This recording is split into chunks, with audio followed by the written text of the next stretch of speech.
Hi friends, ఎప్పుడైనా ఇలా అర్ధరాత్రి వంట వండమంటే ఎప్పుడైనా చిరాకు పడ్డారా? నాకైతే ఏ రాత్రి పడితే ఆ రాత్రి అయితే కర్రీ తీసుకొచ్చేసి వంట చేయమంటారు.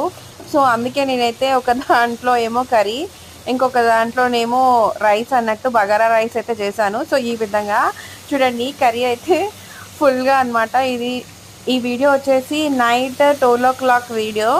సో దాంట్లోకి రైస్ కర్రీ, ఇంకా చూడండి, యాక్చువల్లీ ఎంత అంటే కొంచెమే చేశాను అనమాట. దాంతోపాటు బగారా రైస్ కూడా చేశాను. బగారా రైస్ చాలా ఈజీగా చూడండి మంచిగా వచ్చిందనమాట. కొంచెం వండుకుంటే ఎప్పుడైనా బాగుంటుంది.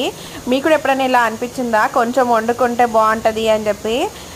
నేనైతే కొంచెమే వండినా అనమాట. కొంచెం వండినా కానీ టేస్ట్ మాత్రం అమృతం అసలు. బాబా, ఈ వర్షానికి ఈ వేడి వేడి అన్నంలోకి ఈ చికెన్ కర్రీ అయితే సూపర్గా వచ్చిందబ్బా. ఇంతకన్నా ఇంకేం కావాలి చెప్పండి? ఆస్తులు పాస్తులు ఏం అవసరం లేదు. జస్ట్ ప్రశాంతమైన ఫుడ్, కంటి నిండా నిద్ర, ఇది చాలు అనిపిస్తుంది నాకు అయితే.